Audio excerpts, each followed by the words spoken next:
Le dijeron que su marido había muerto, que estaba sola, que su único refugio era una tumba de piedra y olvido. Pero, si todo eso era cierto, ¿quién era el hombre al que veía cada noche a través de la lente del viejo telescopio? Para Elena, esta pregunta no era el final de su dolor, sino el comienzo de un misterio que la salvaría o la destruiría para siempre. Elena se quedó sin aliento. ¿Se imaginan el terror y la confusión de esa mujer, sola con sus 4 hijos, descubriendo que su único vecino era un misterio en sí mismo? Mientras su corazón martilleaba en su pecho, queremos tomarnos un momento para agradecerles por acompañarnos en esta historia. Si están disfrutando de este viaje, no olviden darle a me gusta y suscribirse al canal para no perderse ni un solo capítulo. Y cuéntenos en los comentarios, ¿desde qué ciudad o país nos están escuchando esta noche? Su compañía nos da la fuerza para seguir desvelando los secretos que oculta la oscuridad. Ahora, volvamos con Elena, porque lo que vio a continuación no solo desafiaría su razón, sino que cambiaría el curso de su vida para siempre. Le dijeron que su marido había muerto, que estaba sola, que su único refugio era una tumba de piedra y olvido. Pero si todo eso era cierto, ¿quién era el hombre al que veía cada noche a través de la lente del viejo telescopio? Para Elena, esta pregunta no era el final de su dolor, sino el comienzo de un misterio que la salvaría o la destruiría para siempre. El motor del viejo coche familiar emitió un último estertor metálico y se rindió al silencio. El único sonido ahora era el golpeteo furioso de la lluvia contra el techo de metal y el ulular del viento que se colaba por las rendijas de las ventanas. Afuera, la noche era un pozo de tinta, una oscuridad absoluta que se tragaba el camino de tierra y los árboles retorcidos que lo flanqueaban. Estaban en medio de la nada, a medio camino de la cima del Cerro de las Sombras. «Te lo dije, mamá». La voz de Mateo, cargada con la amargura de sus 14 años, cortó el aire tenso dentro del vehículo. «Te dije que este cacharro no iba a aguantar la subida. ¿Ahora qué?».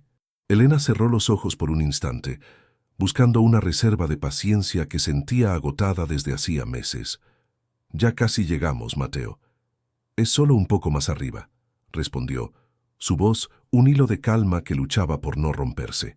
En el asiento trasero, el llanto de los gemelos de 6 años, Leo y Sofía, se intensificó, contagiados por la tensión.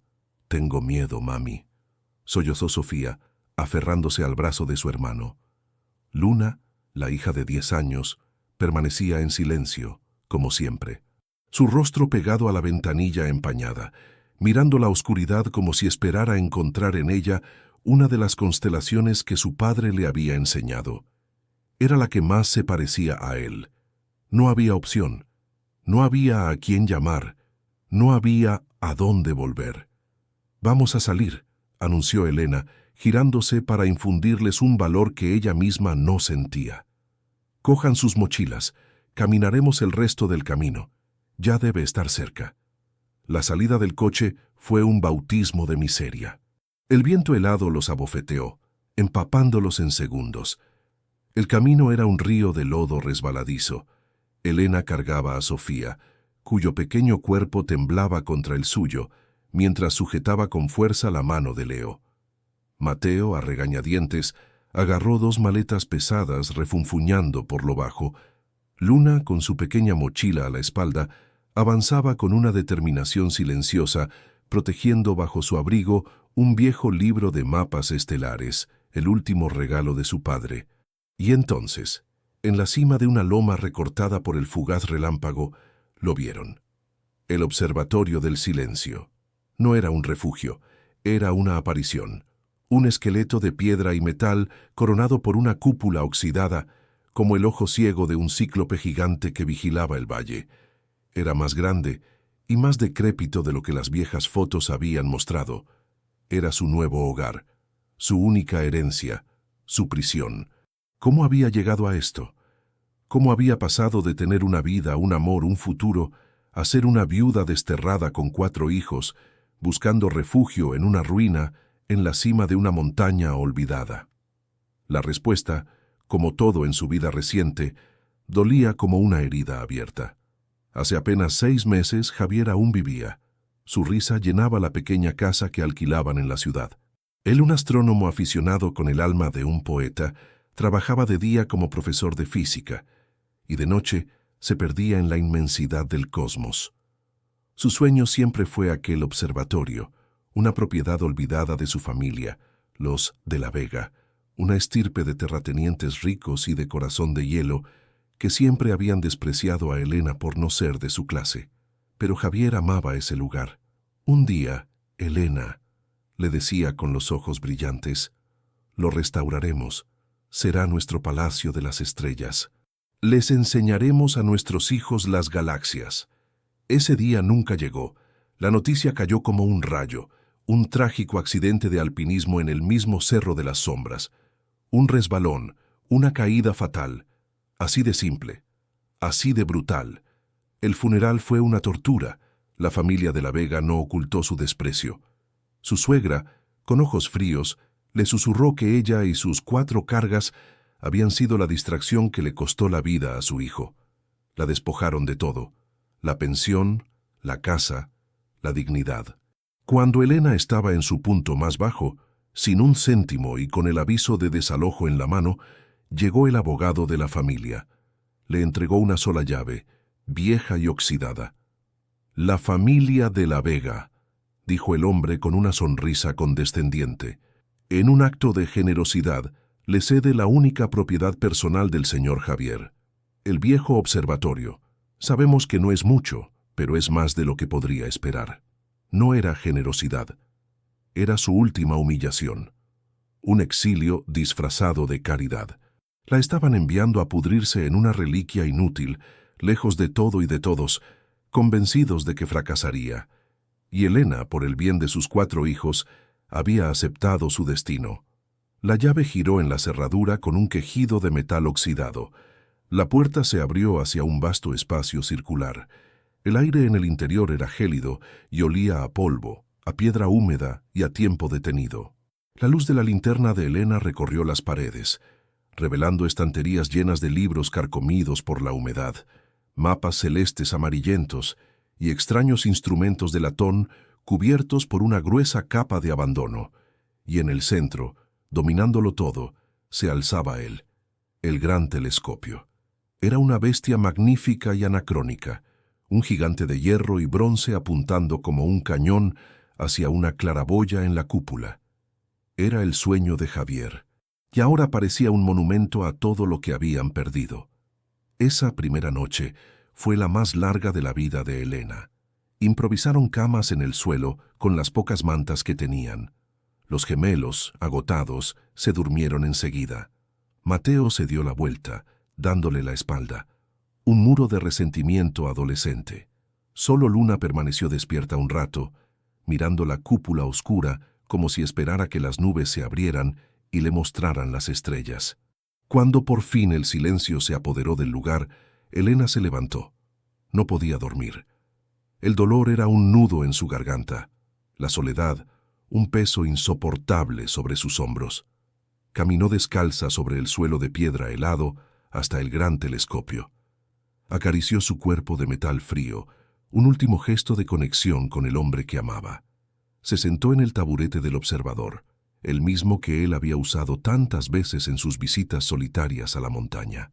Por un momento, pensó en mirar hacia el cielo, en buscar la Osa Mayor o el cinturón de Orión, como Javier le había enseñado, pero sus ojos se sintieron atraídos hacia abajo, hacia el valle sumido en la oscuridad.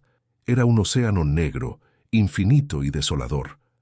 Pero entonces, a lo lejos, muy lejos, vio una luz, una sola y diminuta luz parpadeante. Era la mansión de los Valdepeña, la propiedad vecina al otro lado del valle. Una finca enorme que, según le había contado Javier, llevaba décadas abandonada, envuelta en leyendas de fantasmas y fortunas perdidas. Un impulso inexplicable, una mezcla de curiosidad y la necesidad de encontrar cualquier signo de vida en esa inmensa soledad, la hizo actuar. Con un esfuerzo giró las pesadas ruedas de calibración y bajó el pesado cañón del telescopio. Lo movió lentamente, barriendo la oscuridad, hasta que la luz lejana quedó atrapada en el centro de su visión. Acercó el ojo al ocular, esperando ver apenas un borrón brillante. Pero la óptica del viejo instrumento era asombrosamente poderosa, una pieza de artesanía de un mundo olvidado. Ajustó el enfoque y la luz se transformó en una imagen nítida. Era una ventana, iluminada desde dentro por la luz cálida de una lámpara. El corazón de Elena comenzó a latir más deprisa. Alguien vivía allí. No estaban tan solos como pensaba. Se sintió un poco menos aislada. Una extraña sensación de alivio la recorrió. Siguió observando, sintiéndose una intrusa, pero incapaz de apartar la vista. Y entonces, una figura se movió dentro de la habitación y se paró frente a la ventana. Una silueta de espaldas a ella, mirando hacia el interior de la estancia. Era un hombre. Elena ajustó el enfoque un poco más, tratando de distinguir algún rasgo. El hombre se giró lentamente, ofreciéndole su perfil. La distancia era enorme, los detalles imposibles de ver, pero había algo en su postura, en la forma en que se erguía, en la inclinación de su cabeza al escuchar algo que ella no podía oír, algo terriblemente, dolorosamente familiar. Su mente le gritaba que era imposible, que era el dolor, la soledad, el agotamiento jugándole una mala pasada. Pero sus ojos y el terror helado que se apoderaba de su cuerpo le decían otra cosa. Por un instante que le robó el aliento y le congeló la sangre en las venas, esa silueta era idéntica a la de Javier, su difunto esposo. Elena se apartó del ocular como si el metal la hubiera quemado. Su aliento formaba nubes de vaho en el aire gélido del observatorio. Su corazón no latía, martilleaba contra sus costillas un tambor frenético anunciando el pánico. Imposible. Era una palabra que su mente repetía una y otra vez, una letanía inútil contra la evidencia de sus propios ojos. Se obligó a respirar, a contar hasta 10, a anclar sus pies descalzos al suelo helado para recordar que aquello era real, que no estaba atrapada en una pesadilla. ¿Había sido una alucinación? ¿Un truco de la luz y la pena? ¿Una cruel jugarreta de su anhelo por Javier? Con manos temblorosas, volvió a inclinarse sobre el telescopio. Su ojo buscó de nuevo la lejana ventana iluminada. Estaba vacía. La silueta, fuera quien fuera, se había desvanecido en las sombras de la mansión. La ausencia era casi más aterradora que la presencia. La duda se instaló en su alma como una astilla de hielo. Esa noche marcó un antes y un después. El sueño se convirtió en un lujo que no podía permitirse. Cada noche, después de arropar a sus 4 hijos, después de asegurarse de que el sueño los había reclamado, Elena comenzaba su vigilia.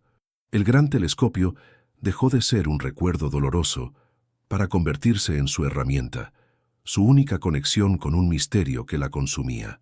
Se sentaba en el taburete, envuelta en todas las mantas que pudo encontrar, y convertía el ojo de bronce y cristal en una extensión de su propia voluntad. Las noches siguientes no volvió a ver la figura fantasmal de su marido. La lógica le decía que había sido un error, pero una nueva certeza, más profunda e instintiva, le susurraba que algo anómalo ocurría en aquella fortaleza silenciosa al otro lado del valle. Dejó de buscar un fantasma y comenzó a observar patrones, y lo que vio alimentó su inquietud hasta transformarla en una obsesión helada. No eran fantasmas los que habitaban la mansión Valdepeña. Eran hombres, hombres de carne y hueso que llegaban en la quietud de la madrugada. Veía los faros de coches de lujo, bestias negras y silenciosas que se deslizaban por el camino privado de la finca, deteniéndose en el patio trasero, lejos de cualquier mirada indiscreta. A través de la poderosa lente, distinguía siluetas elegantes, hombres con trajes caros que descendían de los vehículos. Se reunían en el patio, sus conversaciones invisibles, sus gestos breves y tensos. En más de una ocasión, presenció el intercambio de maletines. Uno llegaba, otro se iba. Todo se desarrollaba con una precisión clandestina, bajo el manto de una oscuridad que creían impenetrable. Su vida se dividió en 2. De día, era la madre viuda, luchando por hacer habitable una ruina. Tapaba las grietas por las que se colaba el viento, racionaba la escasa comida que habían traído, Hervía agua en una vieja estufa de leña y lidiaba con la creciente frustración de sus hijos. Los gemelos, Leo y Sofía, habían empezado a toser, una tos seca y persistente a causa de la humedad perpetua. Luna se refugiaba en los libros de su padre, trazando con el dedo las rutas de las estrellas como si buscara un mapa para volver a casa. Pero era Mateo quien se había convertido en su juez más severo. Su resentimiento era una barrera de espinas entre ellos. Una mañana, mientras Elena intentaba encender el fuego con leña húmeda, él explotó. «No lo entiendo», gritó, su voz rompiéndose con la frustración de la adolescencia. «Vivimos en este basurero, comemos latas frías y los gemelos están enfermos. ¿Y tú? Te pasas la noche mirando por ese tubo de metal. ¿Qué esperas encontrar ahí arriba, eh? ¿A papá? Papá está muerto y nos abandonaste aquí para hablar con su fantasma». Cada palabra fue un golpe. Elena se giró con el rostro manchado de hollín y de lágrimas que se negaba a derramar. «No entiendes nada, Mateo. Intento protegernos». «¿Protegernos de qué? ¿De las estrellas?», se burló él antes de salir dando un portazo, dejando tras de sí un silencio cargado de dolor y reproches. Elena se sintió más sola que nunca. Estaba perdiendo la cabeza, sacrificando el bienestar de sus hijos por una paranoia nacida del duelo.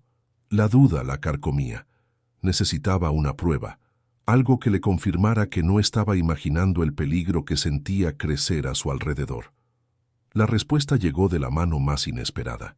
Esa tarde, Luna se le acercó sigilosamente mientras Elena limpiaba uno de los viejos estantes. En sus manos no sostenía un mapa estelar, sino un conjunto de cuadernos de tapa dura, encuadernados en cuero. «Los encontré en el cajón de abajo», susurró la niña. «Son los diarios de papá. Los de aquí». El corazón de Elena dio un vuelco. Eran los diarios de observación de Javier. Con manos reverentes, tomó el primer cuaderno. Las primeras páginas eran un testimonio de la mente brillante y soñadora que había amado. Estaban llenas de su caligrafía elegante y precisa, describiendo nebulosas, calculando la trayectoria de cometas, dibujando fases lunares con un detalle exquisito. Eran poemas escritos en el lenguaje de la ciencia. Pasó las páginas, devorando los últimos meses de la vida de su esposo a través de sus anotaciones. Y entonces, en el último diario, el tono cambió. Faltando unas 3 semanas para su muerte, la caligrafía se volvía tensa, casi febril. Las descripciones de objetos celestes se volvían más escasas, reemplazadas por anotaciones cortas y crípticas. Una de ellas le heló la sangre. 23 de abril. Actividad extraña en la finca vecina. Luces a deshoras. No son astrónomos. Elena siguió leyendo, su pulso acelerado. Unos días después, coches de lujo, siempre de noche. Demasiado caros para este valle olvidado. ¿Qué buscan aquí? Y luego la entrada que lo cambió todo, escrita con una tinta tan cargada que casi había rasgado el papel. He trazado sus movimientos. Sus coordenadas no apuntan a Andrómeda, apuntan directamente a la mansión Valdepeña. Están usando la noche, igual que yo. Pero ellos no miran hacia arriba, se esconden abajo. Ya no había duda. No estaba loca. Javier había visto lo mismo que ella, y eso probablemente le había costado la vida. La palabra accidente ahora resonaba en su mente como una mentira grotesca y cruel. Su marido no se había caído, lo habían empujado. La certeza era tan afilada como un cuchillo, y con ella llegó una oleada de furia fría que ahogó su miedo. Impulsada por esta nueva energía, se dirigió al viejo escritorio de roble que Javier usaba durante sus estancias en el observatorio. Si él sabía que estaba en peligro, debía haber dejado algo más. Buscó con una desesperación metódica. Revisó cada libro, cada mapa, cada cajón. No encontró nada fuera de lo común, solo herramientas de su oficio, cálculos a medio terminar y borradores de sus clases. Estaba a punto de rendirse, con la frustración anudándose en su garganta, cuando sus dedos rozaron una irregularidad en el fondo del cajón superior. Una pequeña muesca en la madera. Presionó con la uña y una sección del fondo cedió con un suave clic. Un compartimento secreto. Contuvo la respiración. Dentro, sobre un lecho de terciopelo descolorido, había dos objetos. El primero era una llave pequeña y ornamentada, de un tipo que nunca había visto. El segundo era una hoja de papel doblada con precisión. La desdobló. Era la caligrafía de Javier, pero esta vez era la letra apresurada y casi ilegible de un hombre que escribe contra el tiempo, de un hombre que sabe que su tiempo se acaba. Solo había 4 frases. 4 frases que eran a la vez una advertencia, un testamento y una hoja de ruta hacia la verdad. Ellos saben que sé, leyó en un susurro ahogado. La prueba no está en las estrellas, sino en lo que la lente puede ver. Si algo me sucede, mira dentro de la lente. Las 4 frases de la nota de Javier resonaron en el silencio del observatorio, convirtiéndose en un eco que vibraba en el alma de Elena. Mira dentro de la lente. No era una sugerencia, era una orden, la última voluntad de un hombre que había muerto por saber demasiado. Se levantó del escritorio, la pequeña hoja de papel arrugada en su puño, y caminó de nuevo hacia el coloso de metal que dominaba la estancia. El telescopio ya no parecía un instrumento científico, ahora lo veía como un sarcófago, un cofre del tesoro que guardaba la verdad sobre la muerte de su esposo. Pero, ¿cómo mirar dentro de una lente? La idea parecía absurda, imposible. El ocular era un pequeño orificio de cristal. La lente principal, en el otro extremo del tubo, era un disco de vidrio macizo, grueso y pesado, sellado en una montura de bronce. Acarició la estructura metálica, fría y sólida bajo sus dedos. No había tornillos visibles, ni pestillos, ni bisagras. Era una obra de ingeniería hermética, diseñada para proteger su delicado corazón de cristal del polvo y del tiempo. Se sintió abrumada por la impotencia. Javier le había dejado un acertijo sin solución aparente. Durante horas, mientras el sol pálido de la mañana ascendía sobre las cumbres, Elena estudió el telescopio desde todos los ángulos posibles, buscando una pista, una debilidad en su armadura. Sus hijos se despertaron y la observaron con una mezcla de curiosidad y preocupación. Incluso Mateo, aunque mantenía su distancia hostil, la miraba de reojo, intrigado por la extraña obsesión de su madre. Fue Luna, su silenciosa y observadora Luna, quien le proporcionó la clave. La niña se le acercó sin hacer ruido, sus ojos fijos en un punto específico del enorme cilindro. «Papá tenía una caja de herramientas especial», dijo en voz baja, casi para sí misma. No era la del garaje, era una pequeña, de madera. Decía que era solo para cuidar el ojo de cristal. Elena se arrodilló para quedar a la altura de su hija. «¿Recuerdas dónde la guardaba, mi amor?» Luna frunció el ceño, concentrándose. No la guardaba, la usaba. Una vez cuando vine con él, el aire estaba muy húmedo. Dijo que tenía que revisarle la respiración al gigante. Lo vi usar una llave muy rara, aquí. La pequeña mano de Luna señaló una placa de bronce pulido en la base misma de la montura de la lente principal, una placa que Elena había pasado por alto, confundiéndola con una simple pieza decorativa. Una nueva oleada de esperanza recorrió a Elena. Siguiendo las indicaciones de su hija, buscaron la caja. Estaba escondida en un hueco bajo una de las losas del suelo, cubierta por un viejo mapa estelar.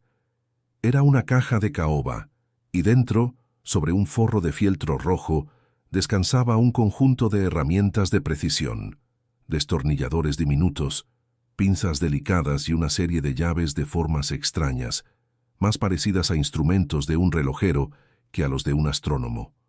Una de las llaves encajaba perfectamente en una ranura casi invisible en el borde de la placa de bronce. Con un giro suave y un clic satisfactorio, la placa se soltó. Detrás no había un mecanismo complejo, sino un pequeño compartimento, apenas del tamaño de su mano, excavado en el pesado metal. Y dentro, envuelto en un trozo de seda negra para protegerlo de la luz y los arañazos, había un objeto minúsculo, un pequeño carrete de película fotográfica, enrollado tan apretado que no era más grande que la uña de su pulgar. Un microfilme, la prueba, la había encontrado. Su corazón se desbocó con una mezcla de triunfo y un pavor profundo. ¿Qué imágenes contendría ese pequeño rollo? ¿Qué era tan terrible que Javier había tenido que ocultarlo en el corazón de la única cosa que amaba más que a las estrellas? No tuvo tiempo de averiguarlo. Justo cuando sus dedos cerraban el carrete en su palma, un sonido ajeno rompió la quietud de la montaña.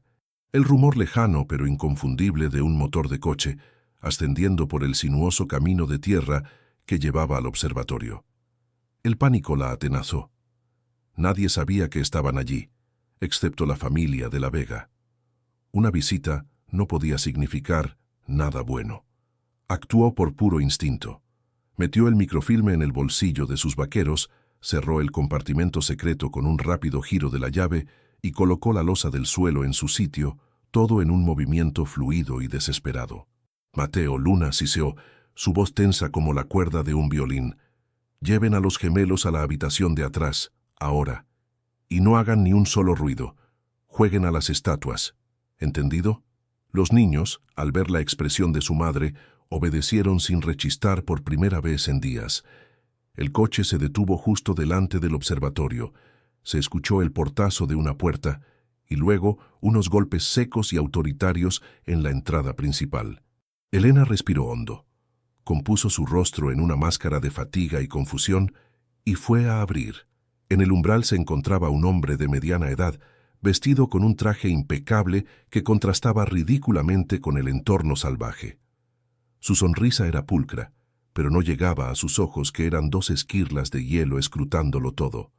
«Señora de la Vega, supongo», dijo el hombre, su voz tan suave como el aceite.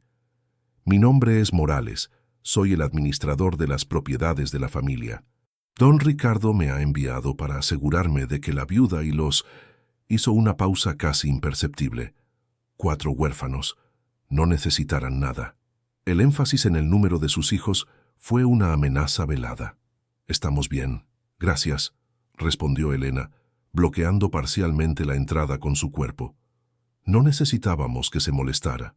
«No es molestia, es mi deber», insistió él, y con una presión sutil pero firme, la obligó a retroceder para poder entrar. Sus ojos recorrieron el vasto espacio, deteniéndose un instante de más en el gran telescopio. «Una lástima que el pobre Javier no esté aquí para disfrutar de su juguete. Siempre fue un soñador». Su tono era de falsa compasión. «Sí, una lástima», replicó Elena, su voz plana. Morales se acercó al telescopio, pasando un dedo enguantado por su superficie. «Un instrumento magnífico. ¿Funciona correctamente?»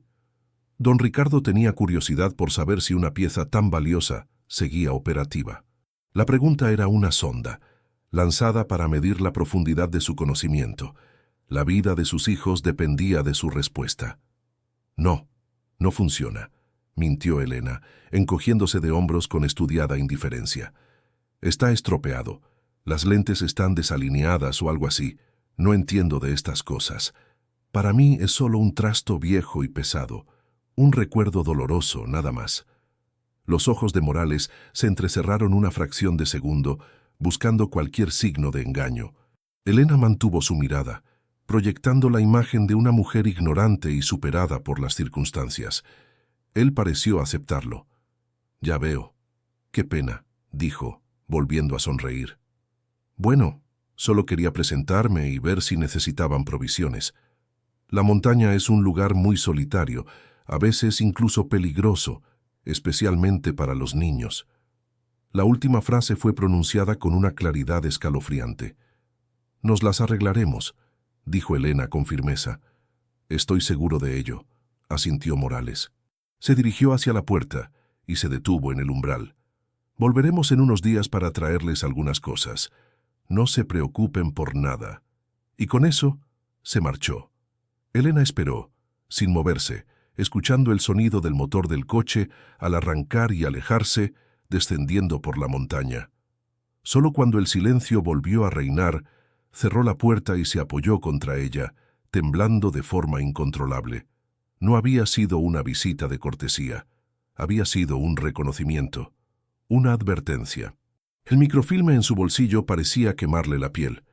Ahora no era solo curiosidad, era una necesidad imperiosa.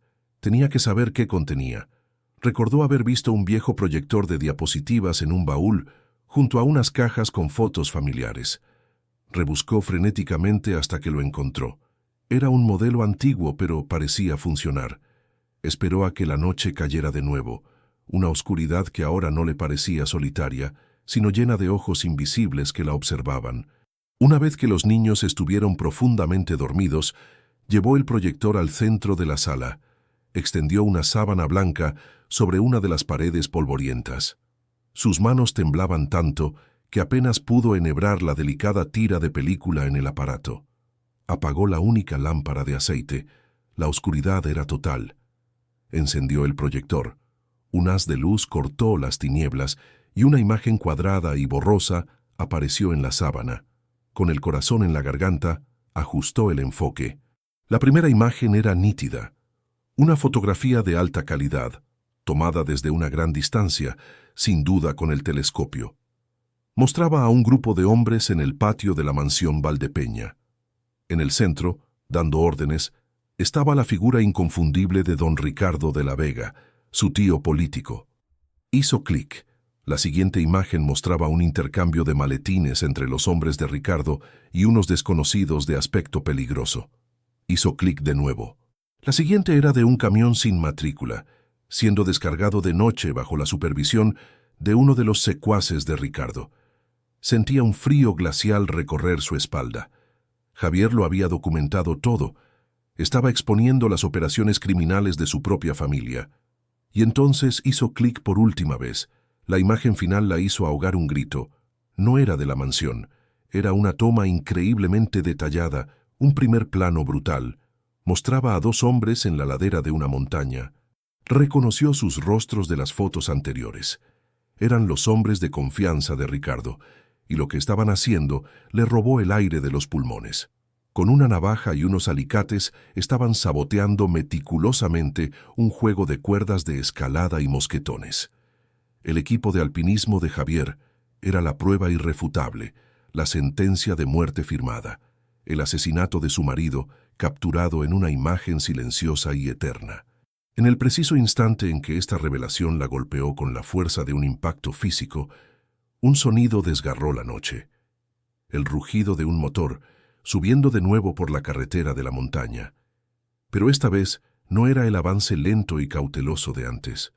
Era un coche que ascendía a toda velocidad, sin disimulo directo hacia ellos. Estaban volviendo. El rugido del motor que escalaba la montaña era una sentencia. No había duda en la mente de Elena. La visita de Morales no había sido para evaluar sus necesidades, sino su conocimiento. Su torpe mentira sobre el telescopio averiado, lejos de tranquilizarlos, probablemente había activado todas sus alarmas. Debieron suponer que si ella sabía lo suficiente para mentir, sabía demasiado. Y ahora volvían para silenciarla, para borrarla a ella y a sus 4 hijos de la faz de la tierra, igual que habían hecho con Javier. El tiempo se contrajo. Cada segundo se estiró en una agonía de decisiones urgentes. El pánico, frío y paralizante, amenazó con ahogarla, pero la imagen de sus hijos durmiendo plácidamente en la habitación contigua actuó como un latigazo. El miedo por sí misma se evaporó, reemplazado por un instinto protector feroz, primario. No era solo la viuda de Javier, era la madre de Mateo, Luna, Leo y Sofía. Y no iba a permitir que se convirtieran en daños colaterales de un secreto por el que su padre ya había pagado el precio más alto. Apagó el proyector de un manotazo, sumiendo la estancia en una oscuridad casi total. Arrancó el microfilme del aparato y se lo guardó en lo más profundo del bolsillo. No podían encontrarlo. Corrió a la habitación donde dormían los niños. ¡Arriba! ¡Todos arriba! ¡Ahora! Su susurro fue tan urgente y afilado que cortó el sueño de los 4 al instante. Vio el terror florecer en sus rostros al ser despertados de esa manera abrupta. «¿Qué pasa, mamá?», preguntó Luna, su voz temblorosa. «No hay tiempo para explicaciones.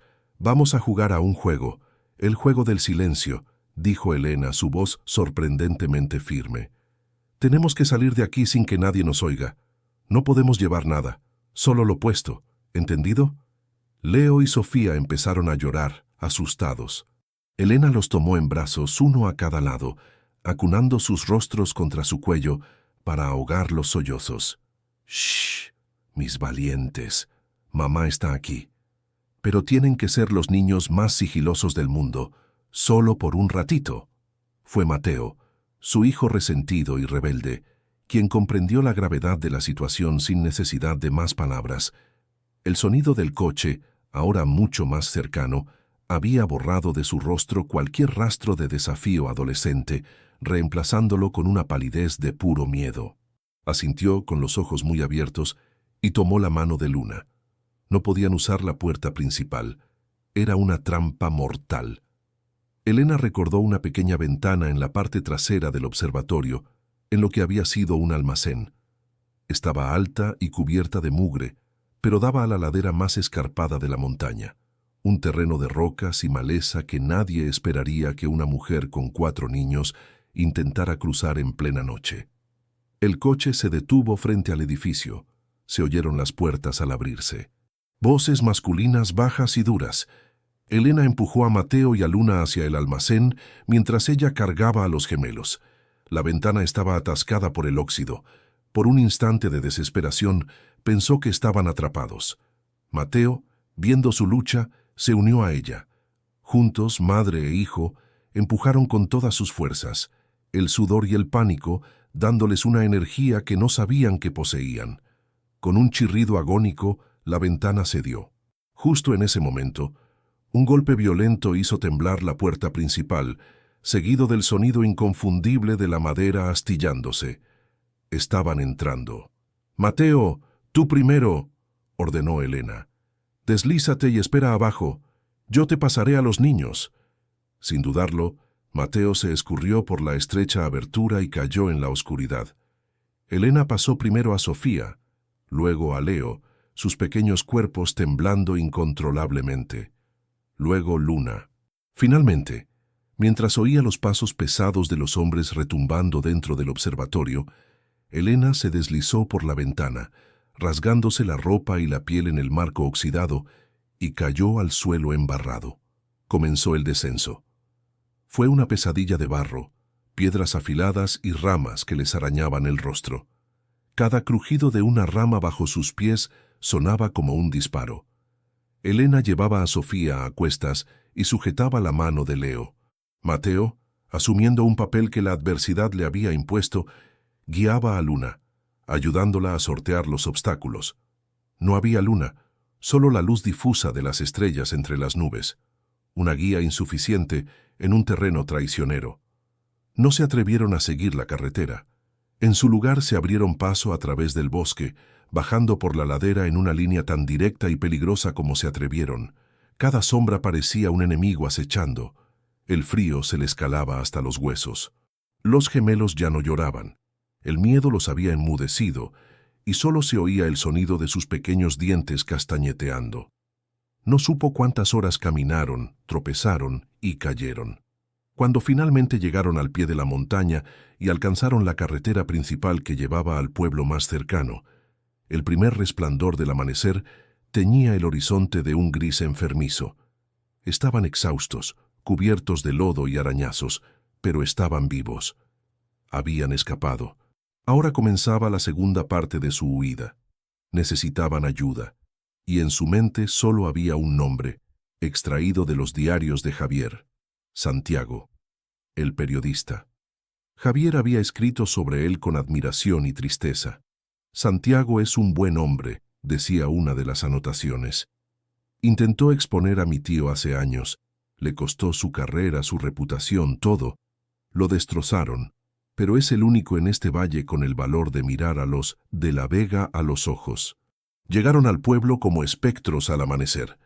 La gente los miraba con una mezcla de lástima y recelo. Elena utilizó las últimas monedas que le quedaban para comprar algo de pan y leche para los niños en una tienda que acababa de abrir. Luego, preguntó por la dirección de Santiago. El tendero la miró con extrañeza. Santiago, el periodista, vive encima del viejo bar El Ancla, pero no creo que quiera visitas. No ha querido ver a nadie en años. Ignorando la advertencia, Elena guió a su maltrecha prole hasta la dirección indicada. El lugar era tan desolador como su propietario. Subieron por una escalera exterior que crujía bajo sus pies hasta un pequeño apartamento. La puerta estaba despintada y tenía una placa de latón manchada que decía Santiago Herrero, Investigaciones. Elena llamó. No hubo respuesta. Volvió a llamar, esta vez con más fuerza. Oyó un ruido dentro, y tras unos segundos, la puerta se abrió una rendija sostenida por una cadena de seguridad. Un ojo inyectado en sangre la escudriñó. El rostro que vislumbró pertenecía a un hombre demacrado, con una barba de varios días y un aura de derrota que lo envolvía como un sudario. Olía a alcohol rancio y a cigarrillos baratos. «¿Qué quieren?», gruñó el hombre, su voz áspera por el desuso. «¿Es usted Santiago Herrero?», preguntó Elena, tratando de mantener la voz firme. «Depende de quién pregunte. Soy Elena de la Vega, la viuda de Javier». El nombre pareció sacudirlo. La expresión del hombre cambió, pasando del fastidio a una cautela amarga. «No tengo nada que ver con esa gente. Ahora, si me disculpa», e hizo ademán de cerrar la puerta. «Espere, por favor», exclamó Elena poniendo una mano en la puerta. «No soy como ellos, Javier. Javier sabía lo que usted intentó hacer. Él también estaba investigando, y por eso lo mataron». Santiago se quedó inmóvil. La miró a ella, luego a los 4 niños aterrados y exhaustos que se agrupaban detrás de sus piernas. Vio su desesperación. Con un suspiro que sonó a rendición, quitó la cadena y abrió la puerta. «Entren. Rápido. No quiero que los vean aquí». El apartamento era un caos de papeles, libros y ceniceros desbordados. Santiago les ofreció el único sofá que había, mientras él se quedaba de pie, cruzado de brazos, escéptico. Elena le contó todo, desde la herencia del observatorio hasta la figura en la ventana, los diarios de Javier y la aterradora revelación del microfilme. Él la escuchó en silencio, sin interrumpirla, pero su expresión era cínica, la de un hombre que había sido quemado demasiadas veces. «Una historia increíble, señora. Pero, ¿pruebas? ¿Tiene algo más que la palabra de una viuda asustada? Los de la Vega son dueños de este valle. Tienen a la policía, a los jueces, a todo el mundo en el bolsillo. Su historia no vale nada sin algo irrefutable». Elena sintió que sus últimas esperanzas se desvanecían.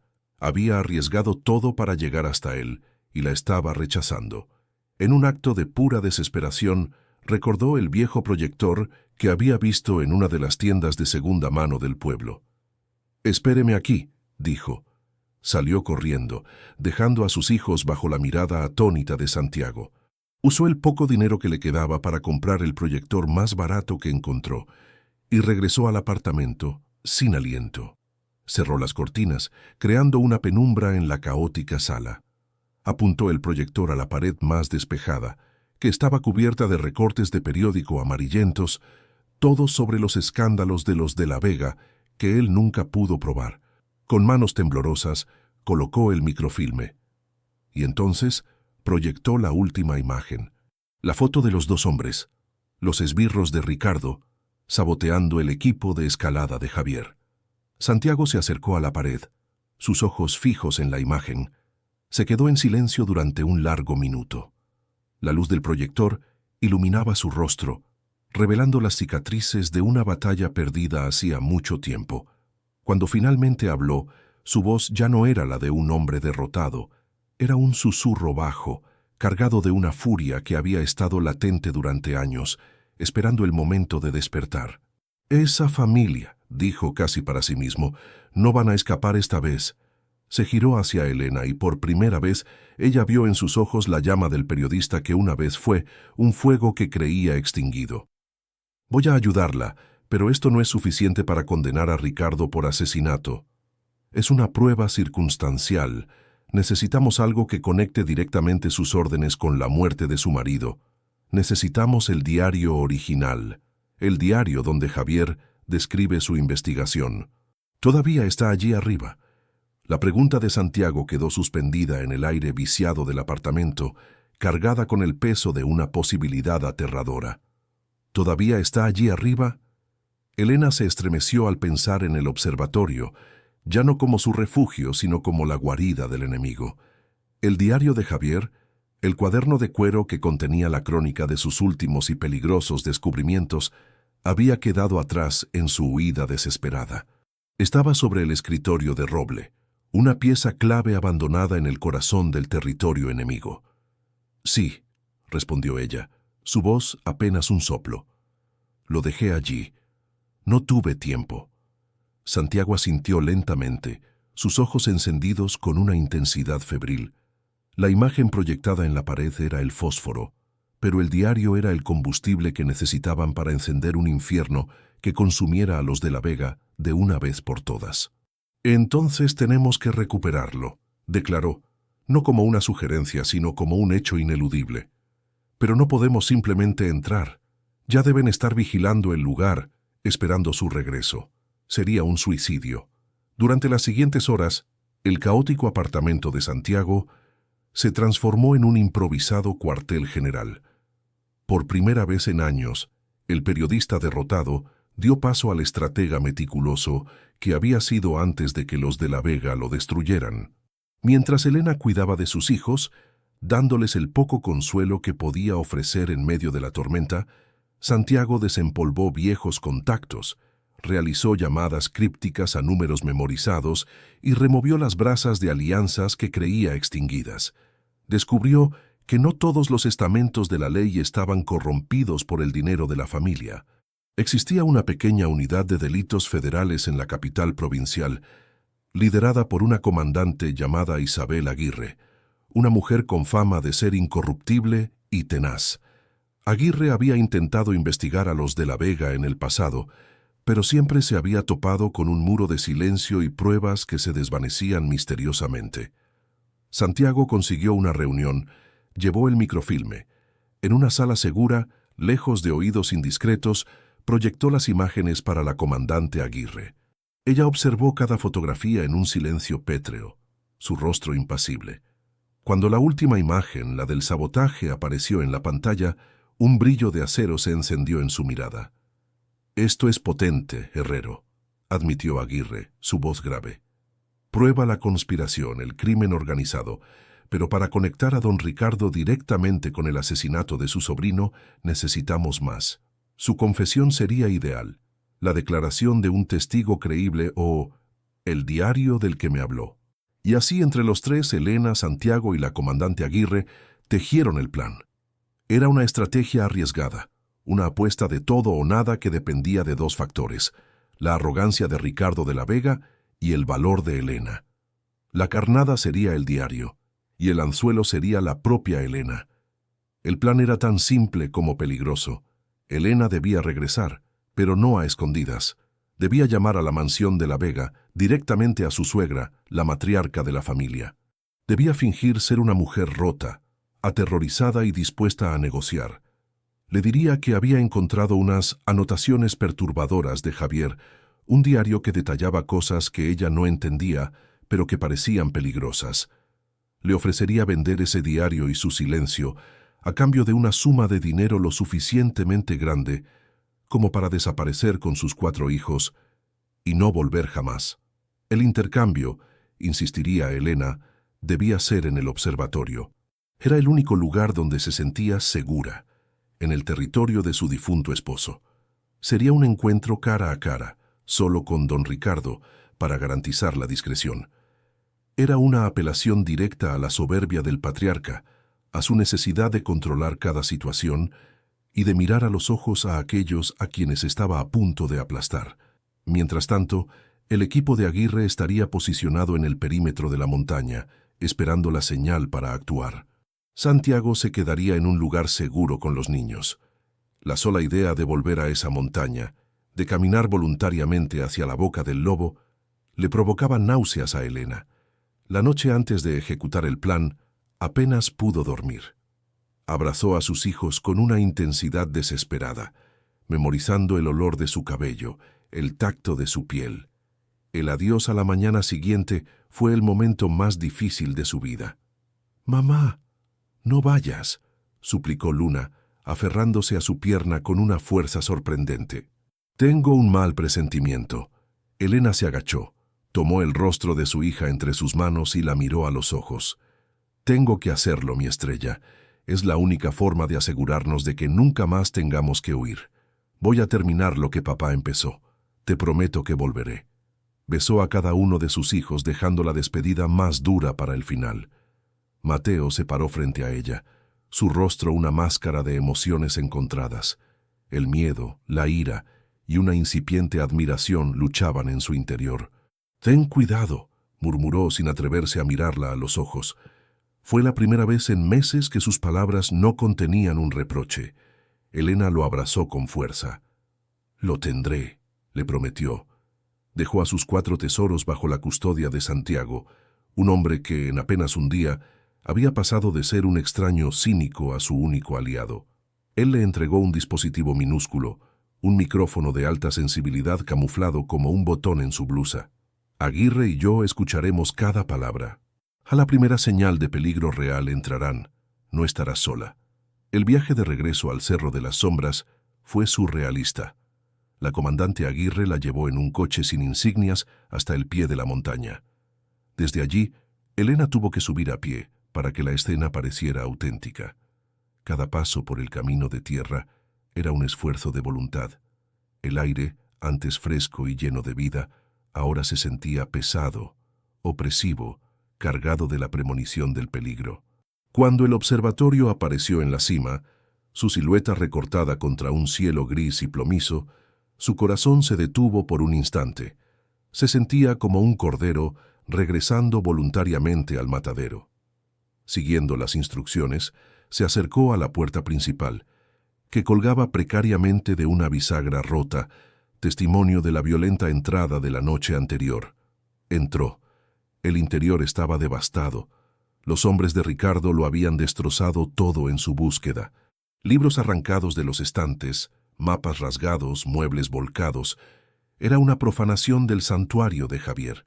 Y sobre el escritorio, milagrosamente intacto, como si estuviera esperándola, yacía el diario. Lo tomó en sus manos. Era real, era pesado, era su única arma.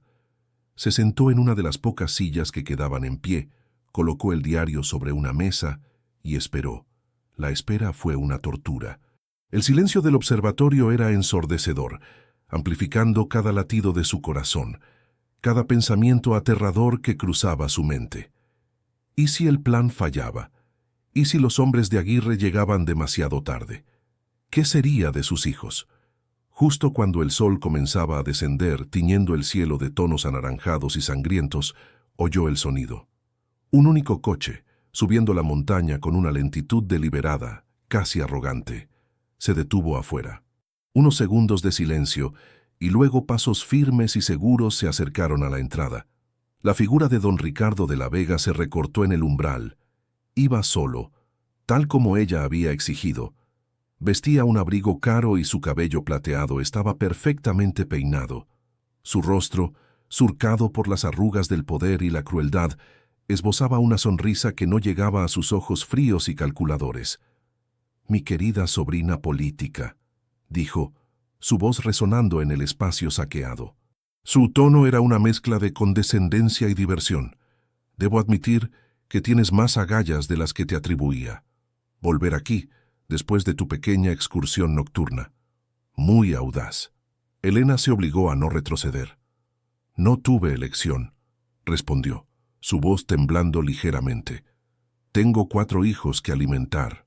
«Ah, sí, los niños», dijo Ricardo, entrando y caminando lentamente por la habitación, examinando el desastre con una mirada de satisfacción. «Siempre los niños. Una carga tan pesada, pero también una motivación tan poderosa. La avaricia, por ejemplo». Se detuvo frente a la mesa, sus ojos fijos en el diario. «Así que este es el famoso cuaderno del tonto de mi sobrino. Me sorprende que supiera escribir algo más que coordenadas de estrellas». «Contiene sus últimos pensamientos», dijo Elena aferrándose al guión. «Cosas que no debería haber sabido. Estoy dispuesta a olvidarlas, a cambio de un nuevo comienzo, lejos de aquí». Ricardo soltó una carcajada, un sonido seco y sin alegría. «Un nuevo comienzo, qué poético», extendió la mano. «Dámelo, y tal vez considere tu generosa oferta». Elena vaciló.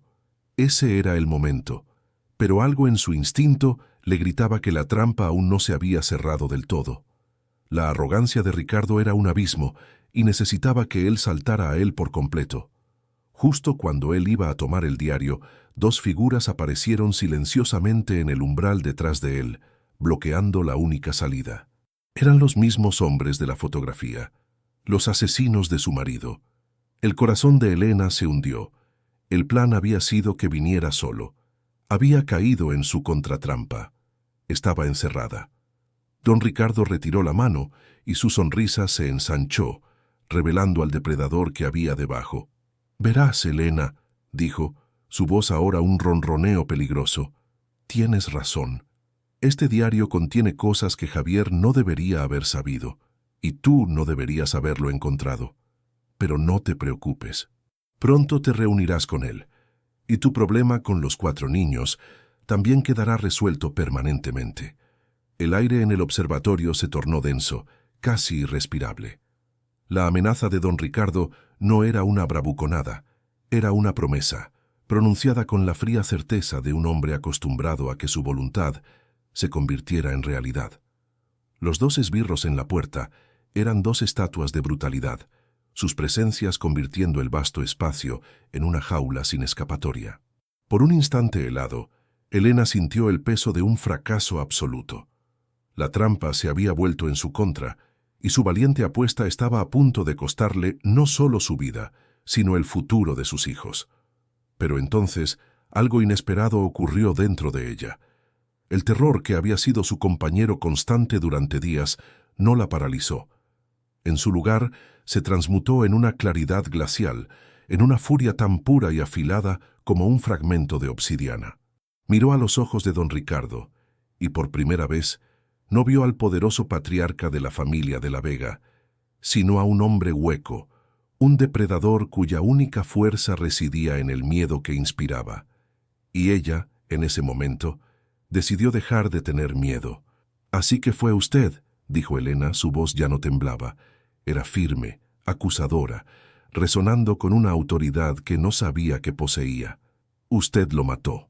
Mató a Javier, a su propio sobrino». Ricardo pareció disfrutar de la confrontación directa. Se recostó contra el escritorio, cruzando los brazos, como un actor deleitándose en el monólogo final de una obra. «Matar es una palabra tan vulgar, Elena.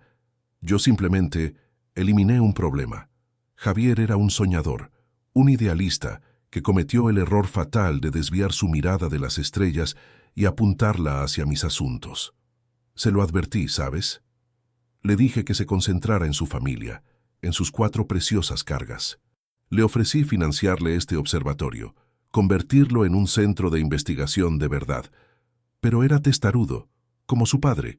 Llevaba la integridad en la sangre como una enfermedad.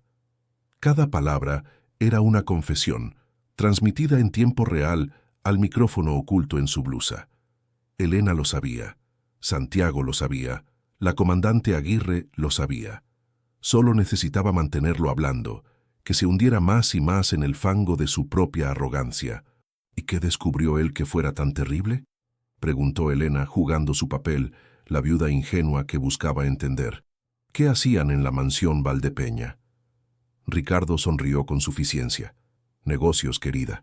Simples negocios que la gente mojigata llama ilegales. Contrabando, lavado de dinero, los pilares sobre los que se construyen los verdaderos imperios. Javier, con su telescopio, creyó haber descubierto un gran secreto.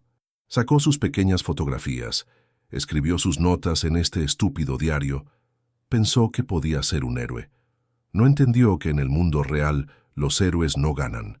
Mueren en trágicos accidentes de montaña. Hizo un gesto a uno de sus hombres. Fue una lástima. Era un escalador excelente, pero hasta el mejor equipo puede fallar si recibe la ayuda adecuada, ¿no es así? El hombre señalado sonrió levemente. Era la confirmación definitiva, una confesión completa y detallada, sazonada con el desprecio de quien se siente intocable. Ese era el momento, la señal. Pero Ricardo no había terminado. Se acercó a Elena, su rostro a escasos centímetros del de ella. Su aliento olía a tabaco caro y a podredumbre moral. «Y ahora tu turno. Fue un error dejarte viva, un cabo suelto, pero es un error que estoy a punto de corregir. El mundo escuchará la trágica historia de la pobre viuda que, consumida por la pena, provocó un incendio en este viejo polvorín y pereció junto a las cenizas de sus recuerdos, una verdadera tragedia. Extendió la mano para agarrarla, y en ese preciso instante el mundo exterior explotó. No hubo una advertencia. Las ventanas del observatorio, que habían resistido décadas de tormentas, estallaron hacia adentro en una lluvia de cristales. Figuras oscuras vestidas con equipo táctico descendieron en rapel desde la cúpula, mientras otras irrumpían por la puerta principal, derribando a los dos esbirros con una eficacia brutal. El caos fue instantáneo y abrumador. Gritos de «Policía Federal! ¡Al suelo!» resonaron, amplificados por la acústica del edificio. Ricardo se quedó paralizado por la sorpresa, su rostro una máscara de incredulidad. Su imperio, construido sobre el miedo y la impunidad, se desmoronaba a su alrededor en cuestión de segundos. Se giró para huir, pero se encontró cara a cara con la comandante Isabel Aguirre, quien le apuntaba directamente al pecho con su arma. «Don Ricardo de la Vega», dijo Aguirre, su voz cortante como el hielo, «queda usted detenido por crimen organizado, conspiración y el asesinato de Javier de la Vega. Tenemos su confesión, grabada con una claridad excelente. Tiene derecho a permanecer en silencio, aunque dudo que le sirva de algo ahora». La transformación en el rostro de Ricardo fue patética. La arrogancia se evaporó, dejando atrás a un hombre viejo, asustado y derrotado. Mientras le ponían las esposas, su mirada se encontró con la de Elena. En sus ojos él no vio triunfo ni odio. Vio la serenidad de la justicia cumplida, y esa mirada fue su verdadera condena. El epílogo de esta historia no se escribió en los tribunales, aunque allí se formalizó la caída del Imperio de la Vega. La confesión grabada, junto con el microfilme y el diario de Javier, formaron un caso irrefutable. La red criminal fue desmantelada, y los miembros de la familia que no fueron a prisión se vieron envueltos en la desgracia y la ruina. La verdadera conclusión tuvo lugar un año después, bajo un cielo azul y despejado, en la cima del Cerro de las Sombras. El Observatorio del Silencio ya no existía. En su lugar se erigía el Centro Astronómico Memorial Javier de la Vega. El edificio de piedra había sido restaurado a su antigua gloria, pero el interior era ahora un espacio moderno, luminoso y vibrante. Ya no olía a polvo y abandono, sino a pintura fresca, a libros nuevos y al entusiasmo de los jóvenes. Elena, con la parte de la fortuna legítima de Javier, que le correspondía por derecho, había cumplido el sueño de su esposo. Había creado una fundación para fomentar la ciencia entre los niños de las comunidades rurales del valle, ofreciéndoles un futuro que iba más allá de los campos y las granjas. El observatorio era el corazón de esa fundación. La escena final de esta crónica la encuentra en la gran terraza que había construido alrededor de la cúpula. Ya no es la mujer demacrada y asustada que llegó a la montaña un año atrás. Ahora es una mujer fuerte, serena, vestida con sencillez pero con una dignidad inquebrantable. A su lado, Mateo, que ahora tiene 15 años, ya no es un adolescente resentido, sino un joven responsable que ayuda a un grupo de niños a manejar un telescopio más pequeño, explicando con paciencia los anillos de Saturno. Ha encontrado un propósito, honrando el legado de su padre. No muy lejos, Luna, con su cabello ondeando al viento, está sentada en un banco con Leo y Sofía, leyéndoles un libro sobre galaxias. Los gemelos ya no son criaturas asustadas. Sus risas se mezclan con el sonido del viento entre los pinos. Son niños felices, seguros, con un futuro brillante por delante. Santiago Herrero está allí también, con un cuaderno y una pluma en la mano. Ha recuperado su prestigio. Su serie de reportajes sobre el caso de la Vega le valió un Premio Nacional de Periodismo. Pero más importante aún, ha recuperado su fe en la justicia. Se ha convertido en un amigo inseparable de la familia, una figura de tío para los niños. Mientras el sol comienza a ponerse, proyectando largas sombras sobre el valle, un coche lujoso pero discreto sube por el camino de tierra.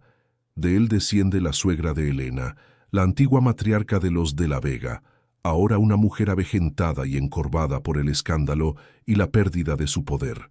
Viene a rogar por enésima vez que Helena use su influencia para reducir la sentencia de su hijo. Helena la recibe con cortesía, pero con una firmeza inamovible.